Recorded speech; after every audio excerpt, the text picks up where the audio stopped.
मेरी बेटी को हर रोज नौकरानी ही नहाती थी। एक दिन नौकरानी छुट्टी पर थी तो मैं ही अपनी बेटी को नहाने लगी। तभी मेरे सामने एक बहुत बड़ी हकीकत खुलकर आई जिसे मैं बर्दाश्त नहीं कर पा रही थी, क्योंकि मेरा बच्चा तो मेरे पति मुझसे ज्यादा मेरी पड़ोसन की बात मानते थे। एक दिन मेरे पति मुझे घर से निकालने लगे तो मेरी पड़ोसन आ गई और मेरे पति को कहा कि इसे कुछ दिनों की मोहलत दे दीजिए। तो मेरे पति ने मेरा हाथ उसी वक्त छोड़ दिया और मेरा हाथ चूमने लगे और मुझे मनाकर घर के अंदर ले गए। असल में मेरी शादी को 10 साल हो गए थे और मुझे कोई बच्चा नहीं हुआ था, और यही वजह थी कि मेरे पति मेरे साथ अच्छा व्यवहार नहीं करते थे। फिर एक दिन मेरी पड़ोसन ने अपना बच्चा मेरी झोली में डाल दिया और मुझसे बोली, इसे अपना बच्चा ही समझना। मैं पड़ोसन की बात मान गई और मेरे पति भी खुश हो गए। उसी रात पड़ोसन घर छोड़कर भाग गई। मुझे बहुत ही आश्चर्य हुआ, लेकिन जैसे जैसे वो बच्चा बड़ा होता जा रहा था, मेरा डर से बुरा हाल था। एक दिन मेरे पति ने मुझसे कहा, सरिता, मुझे लगता है कि मुझे दूसरी शादी कर लेनी चाहिए। तुम जानती हो कि पिछले 10 सालों से मैं तुम्हारे लिए अपनी माँ के सामने नहीं जाता हूँ। माँ मुझसे बहुत नाराज है, मगर अब मेरी हिम्मत जवाब देने लगी है। मैं माँ का ज़्यादा सामना नहीं कर सकता हूँ, जबकि सच तो ये है कि मैं भी औलाद चाहता हूँ। मुझे अपना सूना सूना आंगन काटने को दौड़ता है। मैं तुम्हें इस बात का यकीन दिलाता हूँ कि दूसरी शादी के बाद भी मैं तुम्हें पहले के जैसा ही रखूंगा। तुम ही इस घर की मालकिन रहोगी। मेरे पति मेरे आंखों में आंखें डालकर मुझसे दूसरी शादी के लिए भीख मांग रहे थे। मैं तो ये सब सुनकर हिम्मत ही हार गई थी। मैंने बड़ी हिम्मत करके कहा कि सीधी तरह क्यों नहीं कहते हो कि मुझसे दिल भर गया है, क्योंकि साथ निभाने वाले साथ निभाते ही हैं, चाहे समस्या कितनी भी कठिन क्यों न हो। शौर्य की बात सुनकर मैं सदमे में चली गई थी। मेरे आंसू थे कि थमने का नाम नहीं ले रहे थे। मैं अपने कमरे में बैठी अपनी किस्मत पर रो रही थी। उसी समय मेरी पड़ोसन मेरे घर आई और उसने मुझे रोते हुए देखकर पूछा, सरिता, क्या हुआ, क्यों रो रही हो? तो मैं बोली, मेरे पति ने दूसरी शादी की धमकी दी है। मुझे वह कहते हैं तुम माँ नहीं बन सकती हो, इसलिए अब मैं दूसरी शादी करूँगा। मेरी पड़ोसन बोली, तुम परेशान मत हो, सब कुछ ठीक हो जाएगा। वो मुझे बहुत देर तक समझाती रही, लेकिन मेरे दिल की बेचैनी कम नहीं हुई।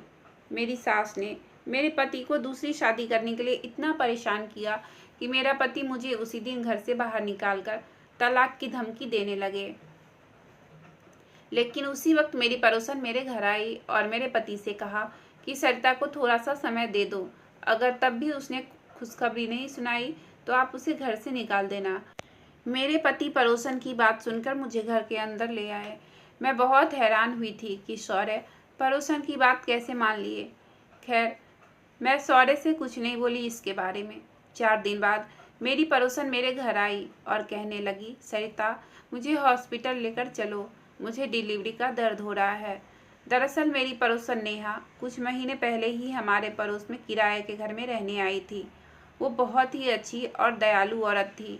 वो पेशे से टीचर थी और उसके पति दूसरे शहर में जॉब करते थे। उससे मेरी बहुत अच्छी दोस्ती हो गई थी। फिर मैं उसे जल्दी जल्दी हॉस्पिटल लेकर गई। डॉक्टर नेहा को लेबर रूम में लेकर गई और मैं बाहर में बैठकर उसके लिए भगवान से प्रार्थना कर रही थी। करीब 2 घंटे बाद डॉक्टर लेबर रूम से बाहर आई। डॉक्टर ने कहा, नेहा ने एक प्यारी सी बेटी को जन्म दिया है। मैं खुशी खुशी उस बच्ची को देखने गई। बहुत ही प्यारी थी। तभी नेहा ने अपनी बच्ची मेरे गोद में डाल दी और बोली, सरिता, आज से तुम इस बच्ची की माँ हो। इसे अपनी बेटी समझो। इसे अपने पति की गोद में डाल दो और उनसे कहो कि तुमने इसे गोद लिया है। फिर वो दूसरी शादी के बारे में सोचेंगे भी नहीं और फिर मेरी बात भी पूरी हो जाएगी। मैंने कहा, नेहा, कौन सी बात? तब वो बोली, देखो, तुम तो औलाद पैदा नहीं कर सकती और मेरे कहने पर ही तुम्हारे पति ने तुम्हें कुछ दिनों का समय दिया था। अगर मेरी बात पूरी नहीं हुई तो शौर्य तुम्हें तलाक दे देंगे और मैं तुम्हारा घर उजड़ते हुए नहीं देख सकती हूँ। मैं नेहा की बात सुनकर बहुत खुश हो गई, मगर मैं बोली, नेहा, तुम्हारे पति को तुम क्या जवाब दोगी? नेहा बोली, सरिता, तुम इस बात की फिक्र मत करो। मैं अपने पति से कह दूंगी कि बच्ची पैदा होते ही मर गई। मैं बोली, नेहा, तुम मेरे लिए इतना बड़ा झूठ बोलोगी? नेहा ने मेरे हाथ पर हाथ रख दिया और बोली, तुम इतनी फिक्र क्यों कर रही हो? दरअसल बात ये है कि अभी मैं बच्चे की जिम्मेदारी उठाने के लिए तैयार नहीं हूँ। मैं चुप रह गई थी, लेकिन मुझे लगता था कि जैसे नेहा मुझसे कुछ झूठ बोल रही हो। खैर, मैंने भी खुशी खुशी उसकी बच्ची को ले लिया। अगर उसको कद्र नहीं थी अपनी बच्ची को, तो क्या हुआ? मेरी ममता तो प्यासी थी और उस बच्ची को देखकर मेरी ममता छलक पड़ी थी। मैं उस बच्ची को घर लेकर आ गई और शौर्य से बोली, देखो शौर्य, हमारी बेटी। मेरी बात सुनकर वो बहुत हैरान होकर बोले, ये हमारी बेटी कैसे? मैंने शौर्य को नेहा की सारी बात बता दी तो वो बहुत खुश हो गए और बोले, तुम्हें मुबारक हो सरिता, तुम माँ बन गई और मैं बाप बन गया। अब मुझे दूसरी शादी की कोई ज़रूरत नहीं है। शौर्य के मुंह से ये सब सुनकर मेरी खुशी का ठिकाना नहीं रहा। मेरी आंखों में खुशी के आंसू आ गए। मेरा घर उजड़ने से बच गया।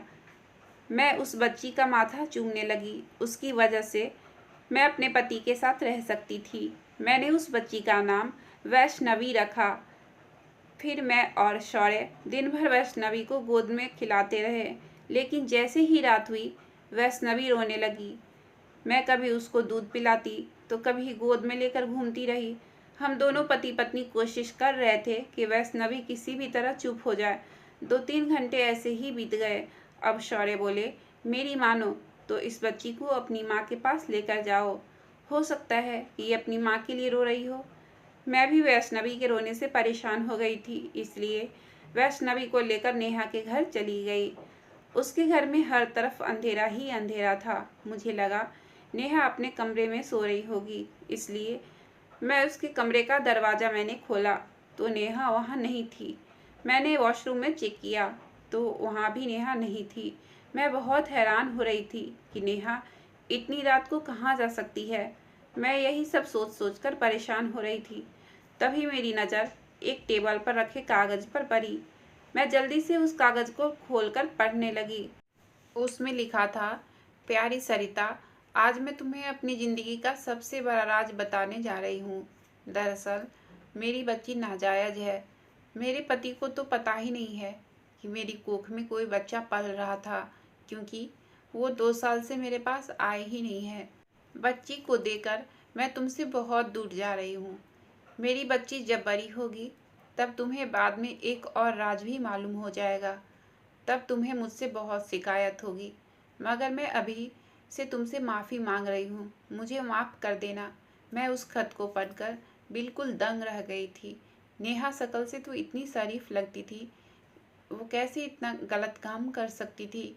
और फिर वो नाजायज़ औलाद को मेरी गोद में डालकर गई थी। ये बात सच है कि मुझे बच्चे की ज़रूरत थी, मगर नाजायज़ बच्चे की नहीं। मैं भारी मन के साथ घर आ गई। शौर्य भी अब सो चुके थे। बच्ची को लिटाकर मैं भी लेट गई और सोचने लगी, ये सब मैं कैसे शौर्य को बताऊंगी। मुझे रात भर यही सब सोच सोच कर नींद नहीं आई और फिर मैंने सोच लिया कि शौर्य को नेहा की सच्चाई के बारे में नहीं बताऊंगी। सुबह हुई तो वैष्णवी फिर से रो रही थी। शौर्य बोले कि इसकी माँ को बुला लो। मैंने कहा, ठीक है, मैं जाती हूँ। मैंने बच्ची को शौर्य को दे दी और नेहा के घर चली गई। इसी बीच मैंने बहाना सोच लिया था। फिर मैं जल्दी से वापस आई और बोली, शौर्य, नेहा तो अपने घर में नहीं है। उसका घर खुला हुआ है, लेकिन उसका घर खाली पड़ा हुआ है। शौर्य बहुत हैरानी से मुझे पूछने लगे, नेहा कहाँ जा सकती है? मैं बोली, कल रात जब मैं बच्ची को लेकर उसके घर गई थी तो वो कह रही थी, अगर मैं यहाँ रही तो तुम सारी ज़िंदगी मेरी एहसानमंद रहोगी, इसलिए मुझे यहाँ से हमेशा के लिए चले जाना ही बेहतर होगा। मैं समझी थी कि वो मजाक कर रही है, इसलिए कुछ भी कहे बिना वहाँ से चली आई और जब अभी जाकर देखा तो वो घर में नहीं है। शौर्य उसके लिए बहुत परेशान हो रहे थे। मैंने दिल से भगवान से प्रार्थना की कि शौर्य को इस बच्ची की असलियत नहीं पता चलनी चाहिए। दिन यूं ही गुजरने लगे। मैंने वैष्णवी के सारे काम के लिए एक नौकरानी रख ली थी। मैं तो बस वैष्णवी के साथ खेलती थी। भगवान ने मुझे दोबारा माँ बनने की खुशी दी। ये बात मेरी नौकरानी को पता चली तो वो मेरे पास आकर कहने लगी, दीदी, आप अपनी नज़र उतार लो। ताकि आपका दूसरा बच्चा वैष्णवी की तरह ना हो। मैं हैरानगी से पूछने लगी, क्या मतलब है तुम्हारा? क्या हुआ है वैष्णवी को? भगवान की कृपा है कि वो अच्छी भली तो है। मेरी बात सुनकर अचानक नौकरानी कुछ बड़बड़ा गई। मैं और शौर्य वैष्णवी से बहुत प्यार करते थे क्योंकि वो हमारी पहली औलाद थी। इस पर भगवान ने मुझ पर कृपा की थी कि मुझे माँ बनने का सौभाग्य मिला था, लेकिन वैष्णवी के लिए मेरा प्यार कम नहीं हुआ था। धीरे धीरे समय गुजरता गया। भगवान ने मुझे एक बेटा दिया था। मेरा परिवार पूरा हो गया था, एक बेटी और एक बेटा। मैं बहुत खुश थी। कुछ ही दिनों में मेरे घर की सारी जिम्मेदारियां खुद पर ले ली थी। मैंने शौर्य से कहा कि मुझे एक और नौकरानी की ज़रूरत है। मेरे अब 2 बच्चे हो गए हैं। मेरे लिए घर और बच्चा संभालना मुश्किल हो रहा था। वैष्णवी को तो अभी भी नौकरानी ही संभालती थी। वैष्णवी अब 1 साल की होने वाली थी। अब वो चलने लगी थी। दूसरी नौकरानी तो शौर्य को मिली नहीं थी कि पहली नौकरानी काम छोड़कर वो अपने गांव चली गई हमेशा के लिए। अब तो मेरे ऊपर बहुत सारी जिम्मेदारियां आ गई थी। वैष्णवी चलती थी तो वो इधर उधर भागती रहती थी। 2 बच्चों को संभालना और घर का काम। अब तो वैष्णवी के भी काम मुझे ही करने पड़ रहे थे। जिंदगी में पहली दफ़ा मैं उसको नहला रही थी। तभी एक बहुत बड़ी हकीकत मेरे सामने खुलकर आई। मुझे आज ये समझ आया था कि नेहा अपनी बेटी को छोड़कर क्यों भागी थी। उसने क्यों कहा था कि वक्त के साथ एक और राज तुम्हारे सामने खुलकर आएगा, और उस दिन तुम मुझे माफ़ कर देना। और नौकरानी भी क्यों कह रही थी कि दीदी आप अपनी नज़र उतार लो, नहीं तो ये बच्चा भी वैष्णवी की तरह ही पैदा होगा, क्योंकि वैष्णवी एक किन्नर थी। मैं फूट फूट कर रोने लगी, लेकिन मैंने ये बात शौर्य को नहीं बताई। कुछ दिन बाद शौर्य ने एक नई नौकरानी की व्यवस्था कर दी थी, लेकिन मैंने नौकरानी को मना कर दिया। मैं नहीं चाहती थी कि वैष्णवी की ये सच्चाई किसी को पता चले। मैं वैष्णवी से अपने बेटे पार्थ से भी ज़्यादा प्यार करती थी। मेरी वैष्णवी बहुत प्यारी थी। वैष्णवी ने ही मेरे अंदर की ममता को शांत किया था। वैष्णवी की वजह से ही मेरा घर टूटने से बचा था। वैष्णवी ने ही मेरी ज़िंदगी में खुशियाँ लेकर आई थी। धीरे धीरे मैंने दुखों के आगे घुटने टेक दिए और मैं अपने दोनों बच्चों की परवरिश में लग गई। बच्चे बड़े हो रहे थे। मेरा बेटा पार्थ अपनी बहन वैष्णवी से बहुत नफरत करता था। ये सब देखकर मेरा दिल बहुत दुखता था। मैं पार्थ को बहुत समझाती तो वो कहता वैष्णवी बहुत अजीब है, अजीब अजीब हरकतें करती है। पार्थ की ये बात सुनकर मैं बहुत रोई थी। मैंने कहा, पार्थ, वैष्णवी अभी बीमार है इसलिए ऐसे करती है, धीरे धीरे ठीक हो जाएगी।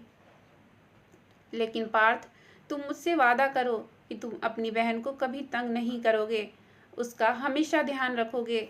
फिर पार्थ ने वादा किया कि वो अपनी बहन का बहुत ध्यान रखेगा। लेकिन वैष्णवी को लेकर मैं बहुत परेशान थी। वो जैसे जैसे बड़ी हो रही थी उसके अंदर बगावत होने लगी थी। वो अपने बारे में सब कुछ जानने और समझने लगी थी। एक दिन वो रोते हुए मेरे पास आई और बोली, ये आपने अच्छा नहीं किया। क्यों आपने मेरी पहचान छिपाई? मुझे किसी से भी छुपने की ज़रूरत नहीं है। मुझे भगवान ने जैसा बनाया है मैं उसी पहचान के साथ जीना चाहती हूँ। वैष्णवी को रोता हुआ देखकर मैं भी रोते हुए उसे सीने से लगा ली।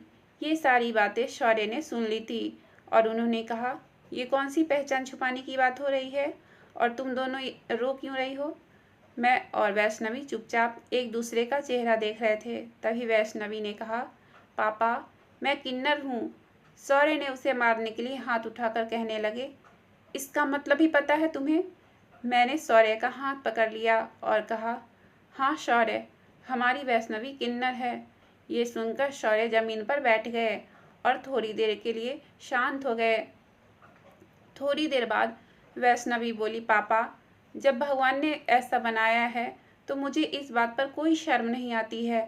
अगर आप लोगों को इस बात पर शर्म आती है तो मुझे मेरे जैसे लोगों के पास भेज दीजिए, नहीं रहना मुझे आप लोगों के साथ। तभी शौर्य ने कहा, मेरी प्यारी बेटी, मैं तुझे पढ़ा लिखा कर डॉक्टर बनाऊंगा। तुम भी डॉक्टर बन सकती हो और फिर तुम्हारी एक खुद की अपनी पहचान होगी। वैष्णवी शौर्य के गले से लगकर फूट फूट कर रोने लगी। वैष्णवी अपनी पढ़ाई लिखाई में दिलो जान से जुट गई। इसी तरह से वैष्णवी आगे बढ़ती रही और आज वो एक डॉक्टर है। वैष्णवी एक एनजीओ खोली है जिसमें किन्नर बच्चों की पढ़ाई लिखाई और उनके पालन पोषण का जिम्मा उठाया है। आज मैं जब भी अपनी वैष्णवी को देखती हूँ तो मेरा सर गर्व से ऊंचा हो जाता है।